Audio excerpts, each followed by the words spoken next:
लखनऊ विश्वविद्यालय के संस्कृत विभाग के सहायक प्राचार्य डॉक्टर श्यामलेश तिवारी को भी अयोध्या में रामलला के प्राण प्रतिष्ठा पूजन में शामिल होने के लिए बुलाया गया है। देश भर से चुने गए शीर्ष 9 पुजारियों में उनका नाम भी शामिल है। श्री राम जन्मभूमि ट्रस्ट के महासचिव चंपत राय के न्योते पर वे 8 दिन पहले अयोध्या पहुंचेंगे। प्राण प्रतिष्ठा समारोह का मुहूर्त निकालने वाले काशी के आचार्य गणेश्वर शास्त्री द्रविड़ और पूजन विधान का नेतृत्व करने वाले आचार्य लक्ष्मीकांत दीक्षित के सुझाव पर डॉक्टर श्यामलेश तिवारी का चयन किया गया है। तिवारी ने बताया है कि कभी राम मंदिर आंदोलन के दौरान जेल गया था, अब मंदिर स्थापित हो रहा है और इस पूजन में हमें शामिल किया गया है। इसके लिए हम और हमारा लखनऊ विश्वविद्यालय गौरवान्वित महसूस कर रहा है। इस पर हमारे संवाददाता पवन कुमार सिंह ने खास बातचीत की है। 22 जनवरी को अयोध्या में होने वाली प्राण प्रतिष्ठा को लेकर के पूरा देश उत्साहित है और उस पूजा को करवाने के लिए बहुत सारे आचार्य, बहुत सारे लोग वहां पर जाना चाहते हैं। बहुत सारे लोगों को वहां पर पूजा कराने का अवसर मिलने के लिए लोग बात कर रहे थे, लेकिन उस पूजा कराने के लिए लखनऊ यूनिवर्सिटी के डॉक्टर श्यामलेश तिवारी को भी आमंत्रण आया है।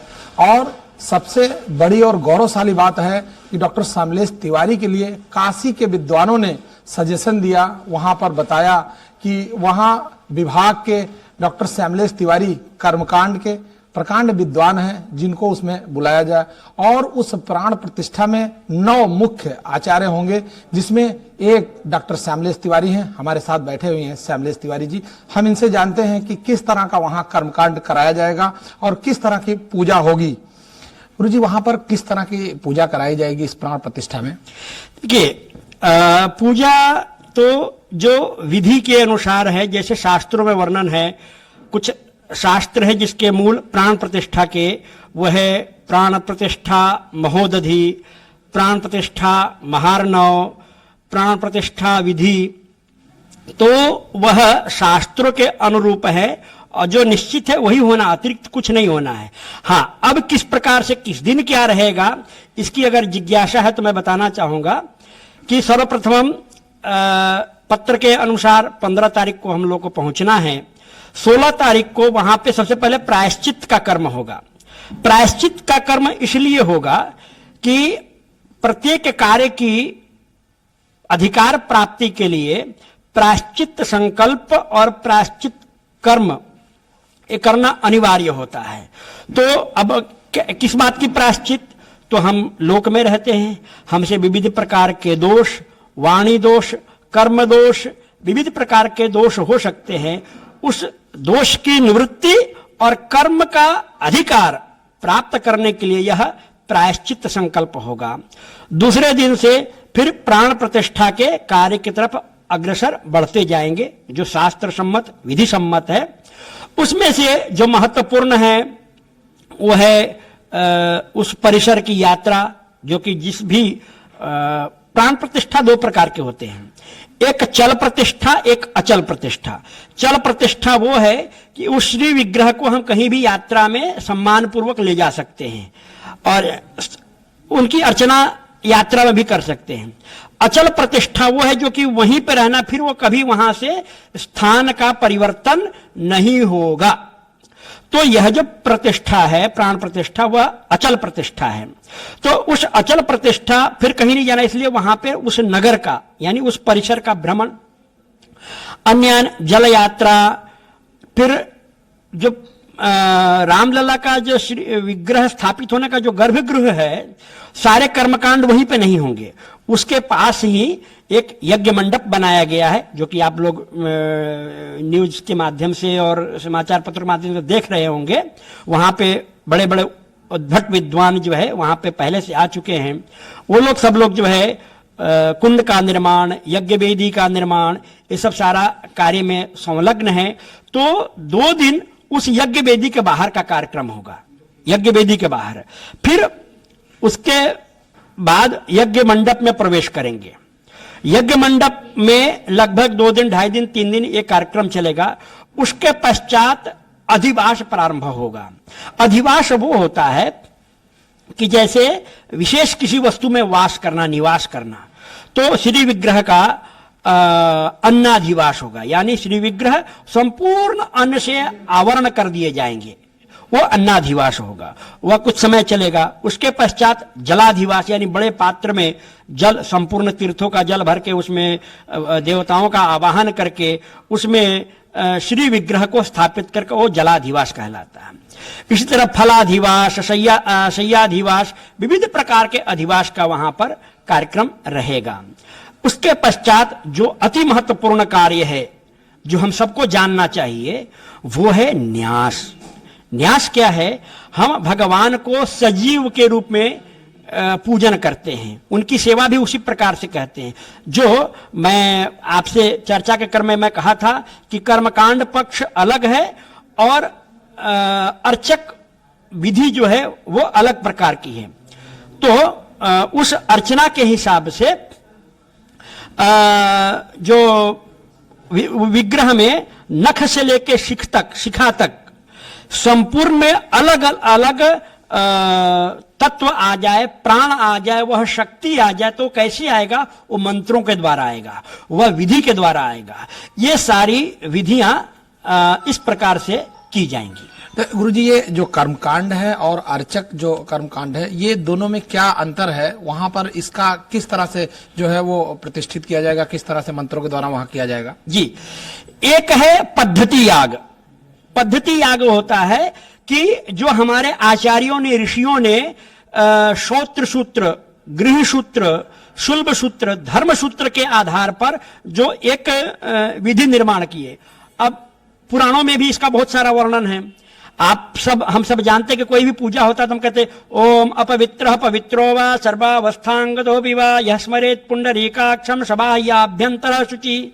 तो इस मंत्र का अर्थ है कि मैं पवित्र हूं या अपवित्र हूं, किसी भी अवस्था में हूं, हे पुंडरीकाक्ष मुझे अंदर से और बाहर से आप शुद्ध करें। यह मंत्र कहां का है? यह जो श्लोक है यह गरुड़ पुराण का है। अब आपको आश्चर्य होगा कि हर पुण्य कार्य में, हर अच्छे कार्य में इस मंत्र के बिना कर्म का प्रारंभ ही नहीं हो सकता, और गरुड़ पुराण में है। और गरुड़ पुराण हमारे समाज में तो उसको बहुत हेय दृष्टि से मानते हैं। गुरुजी, एक सबसे बड़ी बात है कि इस पावन कार्य में, इस जो है सबसे बड़ा जो रामलला का जो प्राण प्रतिष्ठा हो रहा है, उसमें आपको आमंत्रण मिला और वो पूजा कराने के लिए 9 आचार्यों में आप हैं। सबसे बड़ी बात है इसमें, एक तो लखनऊ विश्वविद्यालय, और आप कैसा महसूस कर रहे हैं, और वहां पर उस दिन का मेन काम क्या होगा? देखिए, ये तो हमारे लखनऊ विश्वविद्यालय के वर्तमान में जो हमारे विभागाध्यक्ष हैं आचार्य प्रोफेसर अरविंद अवस्थी महोदय, हमारे यशस्वी कुलपति प्रोफेसर आचार्य आलोक कुमार राय महोदय, इनकी कृपा है कि यह हमारे जाने की अनुमति दिए। और वहां पे जो कार्य होना है, उस कार्य में जो अधिवास है, जो न्यास है, वह उस कार्य में विशेष रूप से हमारा योगदान, और वहां प्रत्येक कार्य कोई भी न छोटा है न बड़ा है। कारण कि जो हम काम कर रहे हैं वह कार्य उस प्राण प्रतिष्ठा के लिए कर रहे हैं, तो उसका कार्य एक जल उठाने से लेकर और वहां सफाई करने तक का वो जो दायित्व है वो हम सबका है, उसमें से एक हम भी हैं। तो कोई भी कार्य बड़ा नहीं है, कोई भी कार्य छोटा नहीं है, और सभी कार्य सभी आचार्यों के सहयोग से, श्रम से, ज्ञान से, अनुभव से और गुरुओं के आशीर्वाद से संपन्न होना है। गुरुजी, इतने दिन से ये रामलला का कार्य चल रहा है, मंदिर की बात चल रही थी, हम लोग बहुत छोटे थे तब से अयोध्या के बारे में इतनी चर्चा, इतना आपने कभी जीवन में ऐसा सोचा था कि उस प्राण प्रतिष्ठा में मुझे शामिल होने का अवसर मिलेगा, या ऐसा कुछ सोचा था? जी, ये तो नहीं सोचा था, लेकिन मैं जब बाल्यकाल में ऐसे पढ़ने के लिए जब गया था मैं अयोध्या, कुछ यद्यपि वहां मैं पढ़ा नहीं, आके काशी में पढ़ा, लेकिन वहां करीब 3-4 महीने में रहा था। उसमें छोटे छोटे आंदोलन चल रहे थे। उस छोटे छोटे आंदोलन में हम भी वहां के सुरक्षा व्यवस्था देखने वालों के द्वारा जो है गाड़ियों में भर भर के कहीं न कहीं ग्रामीण क्षेत्रों के थाने में छोड़ दिए गए हैं। 2-3 बार ऐसा, फिर वहां से पैदल रात तक पहुंचे हैं। तो तब तो था, और वहां जो हमारे ज्येष्ठ लोग होते थे वो कहते थे कि भैया ये सब जन्मभूमि के काम के लिए तुम्हारा सौभाग्य है। तो तब तक तो नहीं सोचा था, और इस प्रकार का अवसर है, मैं इसके लिए कोई शब्द नहीं है।